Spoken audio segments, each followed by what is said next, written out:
ஐந்து கரத்தனை ஆனை முகத்தனை இந்தி நிலம்பரை ஓடு மேட்டனை நந்தி மகந்தனை நாணக் கொழுந்தனை புந்தியில் வைத்தடி போற்றுகின்றேனே. குரு பிரம்மா குரு விஷ்ணு குருதேவோ மகேஸ்வரகா குரு சசத் பரபரமா தஸ்மை ஸ்ரீ குரவே நம குரவே சரலோகனாம் பிசைப்புரவினாம் நிதேசர் வித்யானாம் ஸ்ரீ தட்சிணாமூர்த்தையே நமக. வணக்கம், நான் பொன் நான் கொடுமுடியிலிருந்து பேசுகிறேன். இன்றைய தினம் நாம் எதை பற்றி பார்க்கலாம் அப்படின்னா, அதாவது வரக்கூடிய சனி பயிற்சி, அதாவது வாக்கிய பஞ்சாங்கப்படி வருகிற 6/3/2026 காலை 8:24 நிமிஷத்துக்கு சனி பகவான் கும்ப ராசியிலிருந்து மீன ராசிக்கு பயிற்சி ஆகிறார். இது வாக்கிய பஞ்சாங்கப்படி நடக்குது. ஏற்கனவே திருக்கணிதப்படி கிட்டத்தட்ட அவர் பயிற்சியாகி ஒரு வருஷம் ஆயிடுச்சு. இது பஞ்சாங்கப்படி கொஞ்சம் வித்தியாசம் வர்றதுனால இப்போ இந்த பயிற்சி நடக்கிறது. அப்போ இந்த சனி பயிற்சிப்படி எந்தெந்த ராசிக்கு என்னென்ன பலன்கள் அப்படிங்கிறத நம்ம பார்க்கலாம். அந்த வகையில் பார்த்திங்கன்னா, முதல்ல பொதுவாக இந்த சனி பயிற்சிங்கிறது சுபரான குருவின் வீடு, முழு சுபர் அப்படின்னு சொல்லக்கூடிய குருவினுடைய வீணான மீனத்திலிருந்து இந்த மீனத்தில் இருக்க போகிறார். இனிமேல் சனி 2.5 வருடங்களுக்கு அங்கே தான் சஞ்சரிக்க போகிறார். இந்த 2.5 ஆண்டுகளும் அவர் பெரிய அளவில் எந்த விதமான கெடுதலையும் எந்த ராசிக்கு பெரிய அளவில் பண்ண மாட்டார். அப்படிங்கிறனால பொதுவாகவே நல்ல பலன்கள் தான் நடைபெறும். பெரிய தீமைகள் எதுவும் நடைபெறாது. அப்படிங்கிற அமைப்பில் மக்கள் யாரும் பயந்துக்க வேண்டியதில்லை. ரொம்ப இதாகவே இருக்கலாம், சந்தோஷமாகவே இருக்கலாம். அப்படிங்கிற அமைப்பில் இருந்தாலும் ஒரு சில ராசிகளுக்கு சில இதுகள் இருக்கிறதுனால அதை நம்ம சொல்லித்தான் ஆகணும்.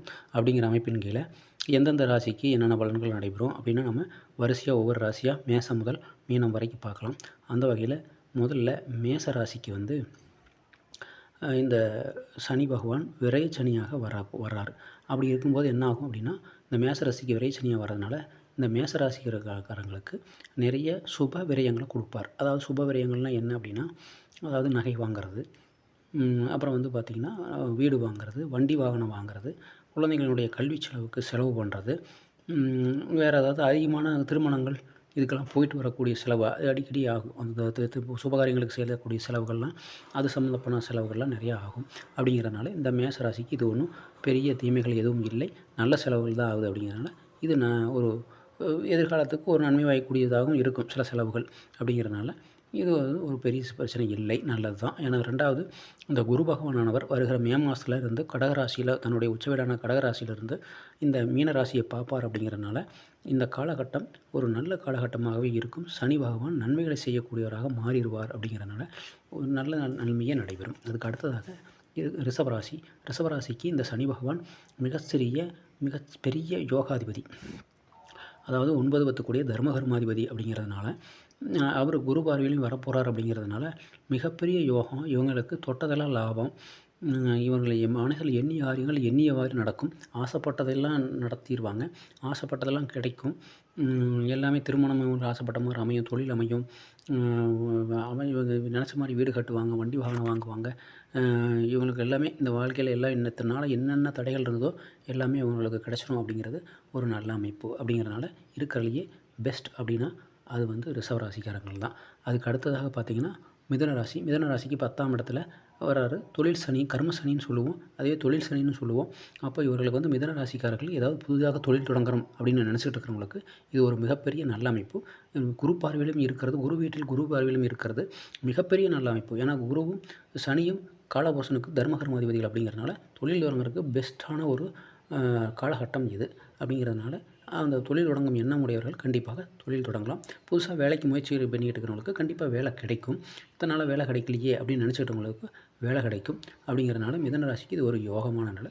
இருப்பினும் கொஞ்சம் தன் வீட்டில் பெரியவங்க யாராக இருந்தாங்கன்னா அவங்கள கொஞ்சம் கவனமாக பார்த்துக்கணும். ஏன்னா அந்த கர்ம சனியாகவும் இருக்கிறனால சில இதெல்லாம் நடக்கிறதுக்கு வாய்ப்பு இருக்குது. அதே சமயத்தில் நிறைய கர்மகாரியங்களுக்கு செல்ல வேண்டிய அமைப்பும் ஏற்படும். அப்படிங்கிறது தான், வேறு ஒன்றும் பெரிய பிரச்சனைகள்லாம் இதில் வராது. அதுக்கடுத்தாக கடகராசிக்கு இது பாக்கிய சனியாக நடைபெறும்.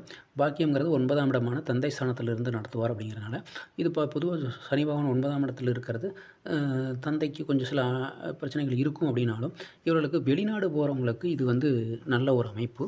இருந்தாலும் வெளிநாடு போகிறவங்களுக்கு இது நல்ல அமைப்பு. குரு பார்வையிலும் இருக்கிறதுனால இதனால் நான் வெளிநாட்டுக்கு முயற்சி பண்ணிகிட்டு இருக்கிறேன் அப்படிங்கிறவங்களுக்கு, ஏன்னா இப்போ 9ஆம் இடம்ங்கிறது தூர தேசத்தை குறிக்கக்கூடிய அமைப்பு. வெளிநாடு, வெளியூர், இப்போ இங்கே போகிறவங்களுக்கு இது நல்ல ஒரு வாய்ப்பாக அமையும்.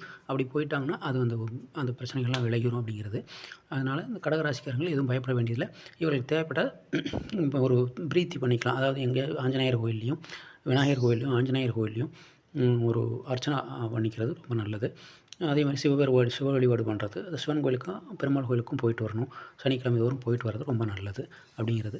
அதே மாதிரி அதுக்கு அடுத்ததாக சிம்மராசிக்கு பார்த்திங்கன்னா, இது அஷ்டமச்சனி. அஷ்டமச்சனிங்கிறது பொதுவாக சில பிரச்சனைகளை கொடுக்கக்கூடிய அமைப்பு அப்படிங்கிறது தான்.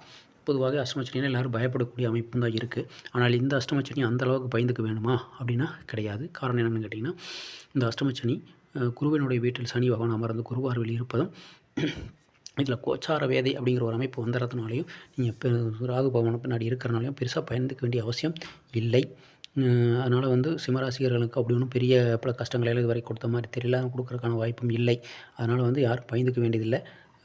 அதனால் வந்து அதாவது அந்த பெரும்பாலும் குடும்பத்தை விட்டு பிரிஞ்சு வெளியில் இருக்கிறவங்களுக்கு அது ஒன்றும் பெரிய பாதிப்பெல்லாம் ஏற்படுத்துறது இல்லை. அதனால் வந்து நீங்கள் பிரிஞ்சிருக்கிறவங்களுக்கு எந்த பிரச்சனையும் இல்லை. குடும்பத்தோடு இருக்கிறவங்க மட்டும் கொஞ்சம் சண்டை சச்சரவுகளை குறைச்சிக்கிறது நல்லது.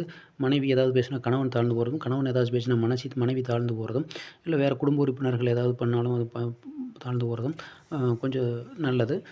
ஏழைகளுக்கு அன்னதானம் செய்வது நல்லது, எறும்புகளுக்கு உணவளிப்பது நல்லது. அப்படிங்கிறதுனால இந்த வகையில் நம்ம யாருக்காவது உதவி பண்ணோம்னா, ஏழைகளுக்கு உதவி செய்தோம்னா அந்த கெடுபலன்கள் படிப்படியாக குறைந்துடும்.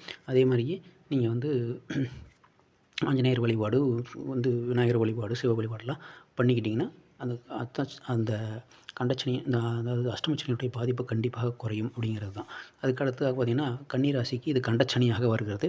கண்டச்சனிங்கிறது பார்த்திங்கன்னா பேர்லேயே கண்டம் இருக்கிறது. அதனால் கொஞ்சம் வண்டி வாகனங்களில் கொஞ்சம் பார்த்து போகணும். திருமண வாழ்க்கையில் தேர்ந்தெடுக்கும்போது மிக கவனமாக தேர்ந்தெடுக்கணும். ஏன்னா ராசிக்கு 7ஆம் இடம்ங்கிறது மனைவி ஸ்தானமாக வரும். அப்படிங்கிறனால திருமணத்தால் ஏமாந்து போய் நிறைய பிரச்சனைகளை சந்திக்கிறவங்களும் உண்டு. அதுவும் கண்டம் தான், ஒரு கண்டம்.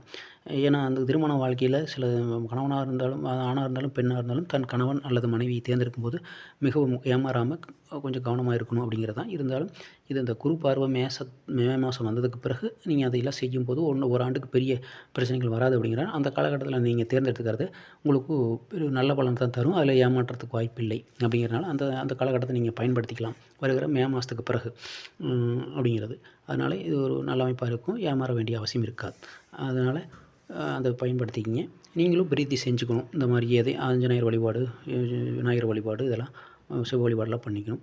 அதே மாதிரியே பார்த்திங்கன்னா, துலாம் ராசிக்காரர்களுக்கு இது 6ஆம் இடத்துல வரனால, பொதுவாக 6ஆம் இடத்துல சனி பகவான் இருக்கிறது மிகப்பெரிய நல்ல அமைப்பு. அப்படிங்கிறதுனால அந்த இடத்துல இருக்கக்கூடியவர்கள் வந்து அவர்களுக்கு வந்து எதிரிகளை வெல்லக்கூடிய அமைப்பு, நோய் இருந்தால் அந்த நோய் தீரக்கூடிய அமைப்பு, கடன் இருந்தால் கடன் தீரக்கூடிய அமைப்பு, இதெல்லாம் இந்த காலகட்டத்தில் சனி பகவான் கொடுப்பார். அப்படிங்கிறதுனால இந்த காலகட்டத்தை பயன்படுத்தி நீங்கள் கடன் உள்ளவர்கள், நோயில் உள்ளவர்கள், அந்த எதிரிகள் பிரச்சனைகள் வம்பு வழக்கு உள்ளவர்கள்லாம் தங்களுடைய இதை தீர்த்துக்கலாம். இந்த துலாம் ராசிக்காரர்கள் தீர்த்துக்கலாம் அப்படிங்கிறது. அதனால் இதை நல்லா பயன்படுத்திக்கலாம் அப்படிங்கிறது தான் அந்த இதுக்கு நல்ல அமைப்பு. துலா ராசிக்கு நல்லா இருக்கிறது. அதுக்கடுத்தது விருச்ச ராசிக்கு இது பஞ்சம சனியாக வரும். பஞ்சம சனியாக வர்றதுனால இவர்கள் வந்து பஞ்சம சனிங்கிறது 5ஆம் இடத்துல சனி பகவான் இருக்கிறது பெருசாக நல்ல அமைப்பு இல்லை அப்படின்னு சொல்லப்படுது. காரணம் என்னென்னு கேட்டிங்கன்னா, இது வந்து 5ஆம் இடத்துல சனி பகவான் இருந்தால் குழந்தை பாக்கியத்தை தடை செய்யும் அப்படிங்கிறது. சில அதாவது ஒரு முடிவெடுக்க முடியாத சூழ்நிலையெல்லாம் உருவாக்கும். அப்படிங்கிறனால இந்த இடத்துல இருக்கக்கூடாதும்பாங்க. பட் இருந்தாலும் இந்த குருவின் வீட்டில் இருந்து குரு பார்வையில் இருக்கிறனால பெரிய பிரச்சனைகளெல்லாம் செய்யாது. இவங்களை வந்து வெளியூர் வெளிநாடு போகிறவங்களுக்கு அது பிரச்சனை இல்லை. ஏன்னா அது பூர்வ புண்ணிய ஸ்தானம். அப்படிங்கிறனால பூர்வ புண்ணியத்தை விட்டு வெளியே போயிடுறது நல்லது. இந்த பூர்வ புண்ணியத்தில் ஏதாவது சொத்து பிரச்சனை இருந்தால் இந்த காலகட்டத்தில் அதை பற்றி பெருசாக பேசாமல் தள்ளி போட்டு அதை முடிவெடுத்துக்கிறது நல்லது அப்படிங்கிறது தான். இருந்தாலும் இந்த குரு பார்வை ஒரு ஆண்டுக்கு இருக்கிற காலகட்டத்திலேயே முடிக்க முடியும் அப்படின்னா, மே மாதத்துக்கு பிறகு நீங்கள் ஒரு வருஷத்துக்குள்ளே முடிக்க முடியும் அப்படின்னா முடிச்சுக்கலாம். அப்படி இல்லைன்னா அதை கொஞ்சம் தள்ளி போட்டுறது நல்லது. அதை பற்றி போய் நீங்கள் பெருசாக பிரச்சனை கையில் எடுக்க வேண்டாம் அப்படிங்கிறது அது ஒன்று தான். மற்றபடி நீங்கள் பிரீத்தி பண்ணிக்கிறது நல்லது. சிவ வழிபாடு, ஆஞ்சநேயர் வழிபாடு, கணபதி வழிபாடு பண்ணிக்கிறது ரொம்ப நல்லது. அதே மாதிரியே தனுசு ராசிக்கு இது அர்த்தாஷ்டம சனி அப்படின்னு வர்றதுனால, அர்த்தாஷ்டமங்கிறது என்னென்னா அஷ்டமச்சனியில் பாதி அப்படிங்குவாங்க. அஷ்டமச்சனியில் என்ன கெடுபலன்கள் துன்பத்தை அனுபவிக்கிறோமோ அதில் பாதி துன்பத்தை அனுபவிக்கணும் அப்படிங்கிறது தான் என்னுடைய அர்த்தம். இருந்தாலும் இது வந்து பெரிய பாதிப்புகளை ஏற்படுத்தாது. அந்த கொஞ்சம் உடல்நிலையில் கவனமாக இருந்துக்கணும். தாயாருடைய உடல்நிலையை கவனம் செலுத்தணும் அப்படிங்கிறது தான். இவர்களும் பிரீத்தி செய்து கொள்வது, அதாவது ஆஞ்சநேயர் வழிபாடு, சிவ வழிபாடு, கணபதி வழிபாடு பண்ணிக்கிறது ரொம்ப நல்லது. அதுக்கடுத்தாக மகர ராசிக்கு பார்த்திங்கன்னா, மகர ராசிக்கு 3ஆம் இடத்துல சனி பகவான் முயற்சி ஸ்தானத்தில், வெற்றி ஸ்தானத்தில் புகழ் ஸ்தானத்தில் இருக்கிறதுனால இவர்களுக்கு வந்து புகழ், வெற்றி, இதனால் இது வேலைக்கு முயற்சி பண்ணிகிட்டு இருக்கிறேன், திருமணத்துக்கு முயற்சி பண்ணிகிட்டு இருக்கிறேன், இன்னும் அமையவே இல்லை அப்படிங்கிறவர்கள்லாம் இது நல்ல ஒரு வரப்பிரசாதமாக அமையும். தொழில் தொடங்குகிறேன் அப்படிங்கிறவங்களுக்கும் நல்ல அமைப்பாக இருக்கும். அதனால் இந்த இதை பயன்படுத்தி இவர்கள் தங்களுடைய அனைத்து முயற்சிகளிலும் வெற்றி பெறுவார்கள் அப்படிங்கிறது மிகப்பெரிய நல்ல அமைப்பு அப்படிங்கிறது இந்த இவங்களுக்கு. அதுக்கடுத்ததாக கும்பராசிக்கு பார்த்திங்கன்னா பாதச்சனியாக வருகிறார். இத்தனை நாளாக ஜென்மச்சனியாக இருந்தவர் பாதச்சனியாக மாறியிருக்கிறார். இதனால் இவங்களுக்கு என்னென்னா இத்தனை நாளாக ஜென்மச்சனியில் இவங்களை அனுபவித்த துயரங்கள் படிப்படியாக குறைந்து இனிமேல் நல்பலன்களை அனுபவிக்கப் போகிறார்கள் அப்படிங்கிறது தான் கும்பராசிக்கு. இவர்களும் சில இந்த பிரித்திகள்லாம் கொஞ்சம் செஞ்சுக்கிறது கொஞ்சம் இந்த பாதிப்புகளை குறைச்சலாம். ஏன்னா இருந்தால் 7.5 சனி இல்லையா, 7.5 சனியுடைய கடைசி கட்டம் அப்படிங்கிறனால இது கொஞ்சம் கொஞ்சமாக அது குறைஞ்சி விலகிரும் அப்படிங்கிறனால இவங்க நிம்மதி பெருமூச்சு விட்டுக்கலாம் அப்படிங்கிறது தான். அதுக்கு அடுத்ததாக பார்த்தோம்னா மீனராசிக்கு இது வந்து ஜென்மச்சனியாக நடக்குது. இவங்க கொஞ்சம் கவனமாக இருக்கணும் அப்படிங்கிறனால ஜென்மத்தில் சனி இருக்கிறதுனால சில உடல் ரீதியான துன்பங்கள், துயரங்கள், ஒரு சில பிரச்சனைகள், குடும்பத்தில் சில பிரச்சனைகள் இதெல்லாம் வரக்கூடிய வாய்ப்பு இருக்கிறது அப்படிங்கிறனால கொஞ்சம் கவனமாக இருக்கணும். ஜென்மச்சனியில் தான் இருக்கிறதுலே கொஞ்சம் இதாக இருக்கிறதுனால சில முக்கிய முடிவுகளை தள்ளி போடுறது நல்லது. ஆனால் இதில் வந்து உங்களுக்கு பெருசாக பொருளாதார ரீதியாக தான் கொஞ்சம் பார்த்துக்கணும். மற்றபடி நீங்கள் திருமணம் செய்கிறது இதெல்லாம் வந்து வீடு கட்டுறது, திருமணம் பண்ணுறது இதெல்லாம் பண்ணிக்கலாம். அதிலலாம் ஒன்றும் பெரிய பிரச்சனை பெதுவாக 7.5 சனியில் இதெல்லாம் தவறாக நடக்கிறது இல்லை. அதனால் என்ன கடன் வாங்க வேண்டிய சூழ்நிலை வரும். அதனால் கடன் வாங்கி கட்டுறது தான் நல்லது தான். அதனால் வந்து இந்த கடன் வாங்கிறதுனாலையும் அந்த பாதிப்புகள்லாம் உங்களுக்கு அதில் போயிடும். உங்களுக்கு எந்த பிரச்சனையும் வராது அப்படிங்கிறனால நீங்கள் வந்து ஜென்மச்சனியில் வீடு கட்டலாம், திருமணம் பண்ணலாம், இதெல்லாம் பண்ணிக்கலாம். ஆனால் கொஞ்சம் அதுக்காக தான் பொருளாதார ரீதியாக கொஞ்சம் பிரச்சனை வரும். அதனால் பொருளாதார ரீதியாக கொஞ்சம் கவனமாக இருந்துக்கிறது ரொம்ப நல்லது. அடுத்தவங்களுக்கு கடன் தெரியாதவங்களுக்கு கடன் கொடுத்து மாட்டிக்காதீங்க. அடுத்தவங்களை நம்பி கடன் கொடுக்குறது, அடுத்தவங்களுக்காக கையெழுத்து போடுறது, இந்த மாதிரி விஷயங்களெல்லாம் ரொம்ப கவனமாக இருக்கணும். ஜாமீன் கையெழுத்து போடுறது இதிலெல்லாம் கொஞ்சம் கவனமாக இருக்கணும் அப்படிங்கிறது தான். உடல்நிலையில் ரொம்ப கவனமாக இருக்கணும். குடும்ப உறுப்பினர்கள் உடல்நிலையிலும் கவனமாக இருக்கணும் அப்படிங்கிறது தான். மற்றபடி எல்லாமே நல்லா இருக்கிறது. எப்பொருள் யார் கைப்பினும் அப்பொருள் மெய்ப்பொருள் அறிவு. நன்றி, வணக்கம். மீண்டும் அடுத்த பதிவில் சந்திக்கலாம்.